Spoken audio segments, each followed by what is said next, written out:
નમસ્કાર, ખાસ ખબર A to Z માં આપનું સ્વાગત છે ને હું છું ભવ્ય રાવલ। આજે આપણી સાથે જોડાઈ ગયા છે ખાસ ખબરના એડિટર અને ડિરેક્ટર કિન્નર આચાર્ય। કિન્નર આચાર્ય સાથે આપણે ફરી એક વખત મહેશ ગીરી ઉપર ચર્ચા કરવાના છીએ।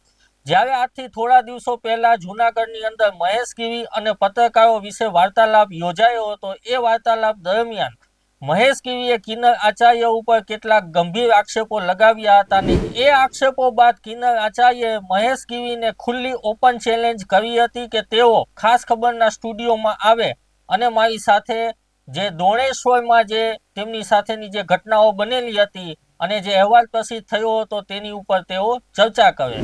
પરંતુ ત્યારબાદ મહેશ ગીરીનો કોઈ અતોપતો નથી, તેમણે કોઈ સંદેશ નથી પાઠવ્યો અને તેઓ ખાસ ખબરના સ્ટુડિયોમાં આવીને કિન્નર આચાર્યની જે ખુલ્લી ચેલેન્જ હતી, જે કિન્નર આચાર્યએ પડકાર ફેંક્યો હતો તે પણ તેઓએ સ્વીકાર્યો નથી। તો આ વિશે કિન્નર આચાર્ય આપ શું કહેશો? સૌપ્રથમ તો ખાસ ખબર A to Z ના દર્શકોને મારા નમસ્કાર। આપણે ભવ્ય જે ચેલેન્જ આપી હતી એને લગભગ આજે 7 થી 8 દિવસ થયા। આપણે એમને ચેલેન્જ 36 કલાકની આપી હતી, જેવી રીતે મહેશ ગીરીએ પત્રકારોને દીક્ષિત ઠકરાર, જગદીશ મહેતા વગેરેને આપી હતી। જેટલો સમય એમણે આપ્યો હતો એટલો જ આપણે આપ્યો હતો અને આપણે ખૂબ રાહ જોઈ। 36 કલાકની બદલે આપણે 72 કલાક સુધી રાહ જોઈ અને આજે તો લગભગ 6-7 દિવસ થઈ ગયા, મહેશ ગીરી આવ્યા નથી, એમનો કોઈ સંદેશો આવ્યો નથી, આવશે કે નહીં એ પણ એમણે જણાવ્યું નથી। એટલે હું સ્પષ્ટપણે કહું છું કે મહેશ ગીરી આ ચેલેન્જ સ્વીકારી નથી અને પડકારથી ભાગ્યા છે। બીજી વાત એ છે કે મેં સ્પષ્ટ વાત એમાં કરી હતી કે દોણેશ્વર ઉપર આપણે ચર્ચા કરીશું, તમારી ગાદીના વિવાદને આ ને તેને અંગૂઠા લેવાની જે મોડસ ઓપરેન્ડી છે એ બધી વાત પછી કરીશું। અત્યારે આપણે દોણેશ્વર વિશે વાત કરીશું। દોણેશ્વરમાં જે એમણે બેસી અને અનેક મહિલાઓ સાથે જે અશ્લીલ વાતો કરી, 2003માં મેં એ વિશે અહેવાલો લખ્યા, એ અહેવાલો વાયરલ એ જમાનામાં ખૂબ પ્રસર્યા અને મહેશ ગીરીએ દોણેશ્વરની જગ્યા છોડવી પડી, દોણેશ્વરના લોકોએ તેમને હાંકી કાઢ્યા। આ બધી વાતો જે છે એ જાહેર પ્લેટફોર્મ ઉપર છે। મહેશ ગીરી ચર્ચા કરવાની કોઈ લાયકાત નથી, કોઈ ઓકાત નથી। આપણે પૂરેપૂરો સમય એમને આપ્યો હતો છતાં એ ભાગ્યા। ત્યારે પણ મેં એવું કહ્યું હતું કે જો આવી ડિબેટ કરવાની હોય તો એમાં સૌથી પહેલા મને બોલાવવાનો હોય, એટલા માટે મને બોલાવવાનો હોય કે અહેવાલ સૌથી પહેલા મેં જ લખેલો હતો। આક્ષેપ કરવો હોય તો મારી હાજરીમાં એણે કરવાનો હોય, મારી ગેરહાજરીમાં કરેલા આક્ષેપોથી કાંઈ વળતું નથી। આવું બધું બોલવાની એમને આદત છે। ગૃહમંત્રી અમિત શાહે 5 કરોડ રૂપિયા લીધા એવા ગંભીર અને તદ્દન વાહિયાત અને નિમ્ન કક્ષાના આક્ષેપો પણ તેઓ કરી ચૂક્યા છે। અલગ અલગ બાબતોએ અલગ અલગ લોકો ઉપર કેટલા પૈસા લીધા, આટલા લાખ આપ્યા, આટલા કરોડ આપ્યા, એવા આક્ષેપો એમણે કરી ચૂક્યા છે। એટલે એમના વચન છે, એમની વાણી છે, એમના નિવેદનો છે, એનું મૂલ્ય છે ને શૂન્ય છે। એ કંઈ પણ બોલે એનું મૂલ્ય કોઈ નથી। એ જુનાગઢમાં બધા સમજે છે, ભવનાથમાં સમજે છે, સૌરાષ્ટ્રની ધાર્મિક જગ્યાના સંતો મહંતો પણ જાણે છે, પરંતુ જાહેરમાં આવીને બોલી શકતા નથી। ફરી એકવાર કહું છું કે મહેશ ગીરીની રાહ અમે 36ની બદલે 72 કલાક જોઈ હતી અને આજે લગભગ 7 થી 8 દિવસ થયા, હજી સુધી એમનો અતોપતો નથી। અને એક વિડીયો એમણે ખાલી મૂકેલો હતો પોતે હયાત છે એવું કહેવા માટે અને પોતે હારી નથી ગયા એવું જબરદસ્તી ઠસાવવા માટે। એ હરિદ્વાર કે ઋષિકેશમાં ક્યાંય હતો અને પગ ધોતા હતા, પોતે એવો વિડીયો મૂકેલો હતો અને એમાં ઊંચી ઊંચી મોટી મોટી વાત રાબેતા મુજબ કરી હતી। અને હું તો કહું છું ભવ્ય, આવા લોકોને લીધે જ તને ખ્યાલ હોય તો વર્ષો પહેલા રાજ કપૂરે એવું કીધું કે રામ તેરી ગંગા મેલી હો ગઈ, પાપીઓ કે પાપ ધોતે ધોતે। આવા લોકો છે એ જ ગંગામાં ગંદકી ફેલાવે છે। એમને ગંગાના પાણીને સ્પર્શ કરવાનો કોઈ અધિકાર નથી। ભલે ત્યાંથી એમણે મોટી મોટી વાતો કરી, પણ આપણી ચેલેન્જ ન સ્વીકારીને એમણે આડકતરી રીતે એવું સ્વીકારી લીધું છે કે પોતે દ્રોણેશ્વરની બાબતમાં ખોટા હતા। એ કોઈ સમાજ સુધારક નથી જેવો એમણે દાવો કર્યો હતો એવો, એ કોઈ સેક્સ ગુરુ નથી, એ કોઈ લવ ગુરુ નથી। જે વાતો હતી એ અશ્લીલ હતી, નિમ્ન કક્ષાની હતી, કોઈ પરિવાર સાથે સાથે બેસીને કોઈ સાંભળી પણ ન શકે એવી હતી। અમે એના અંશો લખેલા છે, એ જાહેરમાં જ છે, અંશો કોઈને વાંચ્યું હોય તો। અને હું તો હજી કહું છું, હજી કદાચ એને આપણે 36 કલાકની ચેલેન્જ આપીએ તો એ નહીં આવે, કારણ કે દ્રોણેશ્વરની વાત આવશે એટલે આપણી પાસે 1 નહીં 10 પુરાવાઓ છે એમને ખોટા પાડવાના। અને હું ફરી એકવાર એમ કહીશ કે એમને સાચું સાંભળવાની જો શક્તિ હોય એમનામાં, તો પત્રકારો જ્યારે ત્યાં ડિબેટ કરવા ગયા હતા અને રાકેશભાઈ કરીને દ્રોણના એક નિવાસી જે છે, એમણે જે તે સમયની બધી ઘટનાના એ સાક્ષી છે, એ રાકેશભાઈ વિટલાણી એમને બોલવા માટે ઊભા કરવામાં આવ્યા. ત્યારે મહેશગીરીના બધા જે સાગરીતો હતા એમણે હો આને કોકીરો કરીને એમને બેસાડી દીધા હતા. તો એ સાચી વાત સાંભળવાની એમનામાં શક્તિ હોત તો ત્યારે જ બધાને ચૂપ કરાવી શક્યા હોત, ત્યારે બધાને બોલવા દીધા. પરંતુ હું તમારો પ્રશ્ન નથી છતાં કહું છું, એ જ રાકેશભાઈ વિટલાણીને સાથે મેં વિડીયો કોલમાં વાત કરી છે. મહેશગીરી અને એમના સાગરીતોએ એમને બોલવા નહોતા દીધા, પણ આપણે એમને બોલવાનો પૂરેપૂરો મોકો આપ્યો છે, તક આપી છે. એમની સાથેનો જે વિડીયો છે જે મારો, એ તમે સાંભળશો તો દૂધનું દૂધ અને પાણીનું પાણી થઈ જશે. મારી આ વાત પૂરી થાય એટલે સૌથી પહેલા આપણે એમની સાથેનો મારો વિડીયો જોઈશું.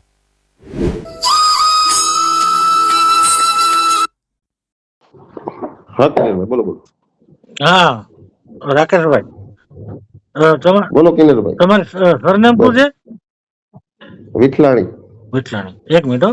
હા, તો હવે મારી સાથે જોડાઈ ગયા છે રાકેશભાઈ વિઠલાણી. દ્રોણ નામના વતની છે, જુનાગઢ જિલ્લા પાસે આવેલા દ્રોણ ગામના, જ્યાં દ્રોણેશ્વરનો જે વિવાદ મહેશગીરી વાળો ચાલ્યો છે કે એમની બીભત્સ અશ્લીલ વાતોનું રેકોર્ડિંગ વગેરેનો. તો રાકેશભાઈ, સૌથી પહેલા તો અમે તમને પેલા ઓલા વિડીયોમાં લાઈવ ડિબેટમાં જોયા હતા, જ્યાં તમે એવું કીધું કે તમે જૂના રેકોર્ડિંગ બધા મહેશગીરીના સાંભળ્યા છે. તો પેલા તો મારી સાથે મને એ જણાવો કે તમે મહેશગીરીને ક્યારથી અને કેવી રીતે ઓળખો છો? એ દ્રોણેશ્વરની જગ્યા જ અમારા ગામની છે. ત્યાં દ્રોણ ગામ છે ને, ત્યાંથી 1 કિલોમીટર થાય. એટલે અવારનવાર આશ્રમે જવાનું હોય, અને નજીક જ છે, 1 કિલોમીટર છે. અને અવારનવાર રોજ એકાદી વખત અમે જાતા જ હોય. એમાં બાપુ આવ્યા પછી તો ગીરગઢડાથી મારી ઓફિસ ગીરગઢડા હતી. રોજ રાત્રે દ્રોણેશ્વર જગ્યાનો સામાન બધો જે કરિયાણું મોદીખાનું બધું હોય એ દેવા જવાનું થતું અવારનવાર. એટલે તમારે કરિયાણાનું કામ હતું? હા. અચ્છા અચ્છા. એટલે ત્યારે તમને મહેશગીરી મળ્યા હતા ક્યારે એક વખત? રોજ રોજ રોજ. અચ્છા. આશ્રમે જ મળતા. ઘણી વખત તો અમારે જમવાનું ક્યાં થતું, રાત્રે સામાન લઈને મોડા ગયા હોય તો જમવાનું પણ આશ્રમે થતું. અચ્છા અચ્છા. અને તમે જે વાત કરી હતી કે મહેશગીરીએ વાત કરી કે ત્યારે કોર્ડલેસ ફોનનો યુઝ કરતા, તો તમે ત્યારે કોર્ડલેસ ફોન એમની પાસે જોયેલો હતો? અચ્છા. તો આ જે દ્રોણેશ્વરની જે વાત છે, જે કોલ રેકોર્ડિંગની ને એ બધી ગામના લોકોએ અને તમે બધા એ સમયે જે ટેપ કેસેટ હતી જે, એ કઈ રીતે બનાવેલી હતી અને તમે બધા એના જે ડાયલોગ્સ હતા સામસામે એ બધા સાંભળેલા હતા લોકોએ અને તમે બધા? એ તો આજુબાજુના 10 લોકો, ગામના 10 લોકોએ સાંભળેલા હતા, આજુબાજુમાં બધા વિસ્તારોમાં. અચ્છા. તેથી રેડિયા ઉપર ફ્રીક્વન્સી કનેક્ટ થતી. અચ્છા, બરાબર. એટલે બધા રેડિયોમાં બધા સાંભળેલા આજુબાજુના વિસ્તારમાં. અચ્છા. અને જે રેકોર્ડિંગ જે થયું છે એમાંથી રેકોર્ડિંગ થયેલું હતું એ સમયે? હા, એ સમયે એમાંથી રેડિયોમાંથી રેકોર્ડિંગ થઈ ગયેલું હતું. અચ્છા. જે બાપુએ કીધું અહંકારમાં કે કોઈ થાંભલા ઉપર ચડીને વાયરિંગ રેકોર્ડ થયું એવું નથી. રેડિયોમાંથી જ ટેપમાં આવેલું છે. એટલે ટૂંકમાં બાપુએ એટલું તો કહી દીધું ને ત્યારે કે ભાઈ એ રેકોર્ડિંગ એમનું જ છે. કીધું કે થાંભલાને તાર ઉપરથી રેકોર્ડિંગ નથી થયું, રેડિયાના બેન્ડ ઉપર થયેલું છે. એ બાપુએ સ્વીકારી લીધું. એટલે ટૂંકમાં એવું તો એમણે કહી દીધું કે રેકોર્ડિંગ એમનું જ છે. જે પેલા એવી વાત કરતા હતા કે રેકોર્ડિંગ નો ટેસ્ટ, વોઇસ ટેસ્ટ કરાવો, આ કરાવો, તે કરાવો. અચ્છા, તો આ બધું જે રેકોર્ડિંગ ને બધું બહાર આવ્યું એ પછી અમે હોટલાઇનમાં બાપુ વિશે અને આ બધા જે એમના સંવાદો અને એનું બધું છે એના વિશે એક લેખ લખેલો હતો, અહેવાલ આપેલો હતો. એ પછી ત્યાં શું થયું? ત્યાં કઈ વિવાદ કેવું કઈ થયું હતું દ્રોણેશ્વરમાં? આજુબાજુના ગામના લોકો એ બધા આગેવાનો એ બધું આ સાંભળ્યું. પછી બાપુને પાસે ગયા કે આવું આપણા આશ્રમમાં નહીં ચાલે, અને બાપુ એ ટાઈમથી એની રીતે જતા રહ્યા હતા. અચ્છા. 2003માં. અચ્છા. એમણે એવો દાવો કરેલો હતો ઓલી ડિબેટમાં જેમાં જગદીશ મહેતા અને આપણા ઠકરાર સાહેબ પત્રકાર છે અને બધા હતા જે એમાં એવો દાવો કરેલો હતો કે પછી તો હું 2-3 વર્ષ ત્યાં હતો, એટલે ટૂંકમાં ગામ લોકોનું એટલું દબાણ હતું કે એમને તરત જ ગામ છોડી દેવું પડ્યું. તો મને એક વાત કહો કે જે રાકેશભાઈ, તમે જ્યારે ડિબેટમાં બોલવા માટે ઊભા થયા ત્યારે કોઈએ તમને બોલવા કેમ ન દીધા, અને કોઈએ તો એવું કીધું કે તમે જોયેલું છે? તો આ રેકોર્ડિંગ તો હકીકતમાં તો આ ઓડિયો રેકોર્ડિંગ હતા ને, વિડીયો રેકોર્ડિંગ હોય તો જોવે કોઈ. અહીંયા આપના મીડિયા કર્મી લોકો બધા હશે, પત્રકાર લોકો, એમાં એક ભાઈ મને પૂછેલો પ્રશ્ન કે તમે આ જોયેલું હા ઉપર, તો ત્યારે તો રેડિયા ઉપરનો જમાનો હતો, ત્યારે તો ત્યાં સીસીટીવી નો યુગ જ નહોતો 2003માં. બરાબર. તો ત્યાંથી જોયેલું તો ક્યારે હોય? કોઈ જોયેલું ત્યારે તો આશ્રમમાં સીસીટીવી નહોતા, હા તો હા એવો કોઈની પાસે એવો મોબાઈલ નો ઉપયોગ નહોતો, ઉપકરણ જ નહોતા એવા, બરાબર. તો ત્યાંથી જોવાની તો ક્યાં છે આ બધી વસ્તુ? એટલે ટૂંકમાં ગામ લોકોએ સાંભળેલું હતું બધું. એક ગામના નહીં, આજુબાજુના 10 ગામમાં કિન્નરભાઈ, અને તમે આજની તારીખે જઈને ત્યાં પૂછી આવો બધાને, તમને લોકો જવાબ આપશે. અચ્છા. હા અને હા. અને આ ડિબેટમાં જે તમે બોલવાનું ચાલુ કર્યું, પછી લોકોએ દેકારા, એમના જે સમર્થકો હતા એમણે દેકારા ખૂબ ચાલુ કર્યા, પછી તમને ત્યાંથી નીકળવામાં કઈ પ્રોબ્લેમ થયો નતો ને કોઈ ત્યાંથી? મને પ્રશાસન ને ત્યાંના પોલીસ અધિકારીઓ બધાએ સેફટી આપી અને મને મોકલી આપેલો. અચ્છા. સેફટી ન આપી હોત તો કદાચ વાતાવરણ ઉગ્ર હતું ત્યારે, પણ એનીવે બોલાચાલી કદાચ થઈ શકતી હોય. હા, એનીવે તમે નીકળી ગયા એ સારી વાત છે. અને ત્યાં તમને બોલવા ન દીધા એ લોકોએ, પણ અમે તમને અહીંયા એટલા માટે જ સંપર્ક કર્યો છે આ કોલ થકી કે અહીંયા તમે બોલી શકો અને અમે સાચી વાત લોકો સુધી પહોંચાડી શકીએ. તો કિન્નરભાઈ, હું તો તમને કિન્નરભાઈ એવું કહું છું, મારા એકના નહીં ભાઈ, ઉપરથી તમે આજુબાજુના 10 ગામમાં તમે જઈને અત્યારે જોઈ આવો, જાઓ. જી, તમારી વાત સાચી છે રાકેશભાઈ, અને અમારી ટીમ આવતા અઠવાડિયે ત્યાં જવાની જ છે, અને બીજા પણ કેટલાક પત્રકારો અને જાગૃત નાગરિકો આ બાબતે સક્રિય છે, એટલે ઘણા બધા વર્ઝનો આવશે આવનારા દિવસોમાં. ઘણા એવા લોકો પણ બોલશે કે જેમણે પોતે જ આ કેસેટ સાંભળી છે, કેટલાક એવા લોકો પણ છે જેમણે કેસેટ બનાવી છે. તો એ બધાના નિવેદનો લેવા માટે અમારા સહિત ઘણા બધા મીડિયાઓ અત્યારે પ્રયત્ન કરી રહ્યા છે.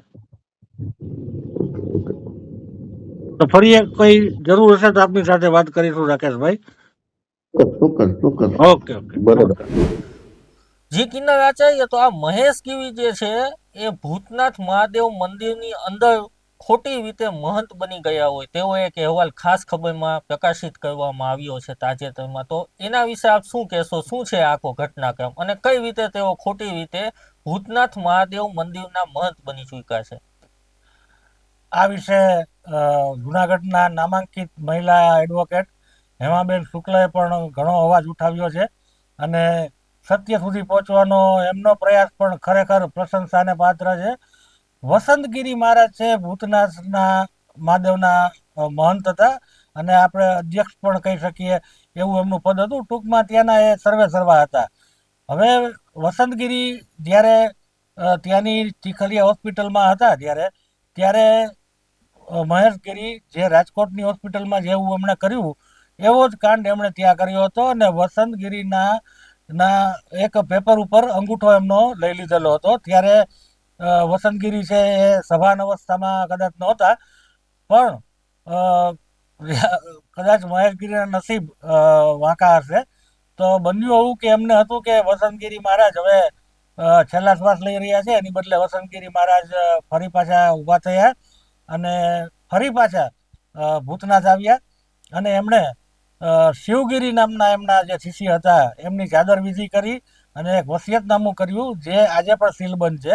એમાં એવું માનવામાં આવે છે કે શિવગીરીને એમણે પોતાના અનુગામી તરીકે નિમ્યા છે, પરંતુ મહેશગીરીએ કહેવાતા જે અહેવાલો છે મુજબ શિવગીરીને રાતોરાત ત્યાંથી હાંકી કાઢ્યા હતા. એમની સાથે ખૂબ મોટું ટોળું હતું એ રાત્રે, જે દિવસે વસંતગીરીનું દેહાવસાન થયું અને એમણે આ દુનિયા છોડી, ત્યારે રાતોરાત મહેશગીરીએ જગ્યાનો કબજો લીધો હોવાની વાતો જુનાગઢમાં ખૂબ ચાલી રહી છે.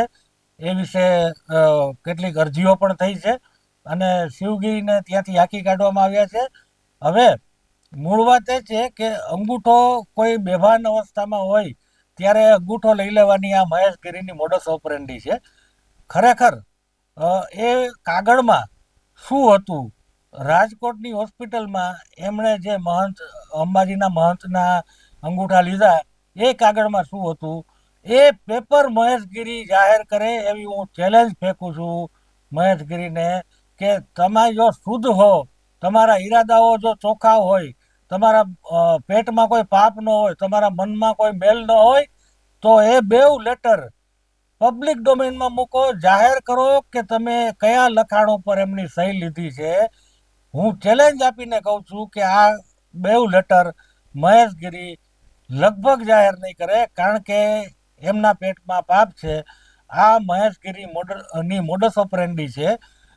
અને અત્યારે પણ ભૂતનાથ મહાદેવ જે જગ્યા છે એમના પર પણ જે એમનો કબજો છે એ મારી દ્રષ્ટિએ હું એમ માનું છું, અને જુનાગઢના ઘણા લોકો એવું માને છે કે એ ગેરકાયદે છે અને હક એમનો હક એના પર નથી. હક છે શિવગીરીનો, જે શિવગીરીને એમણે રાતોરાત આખી કાઢ્યા હતા.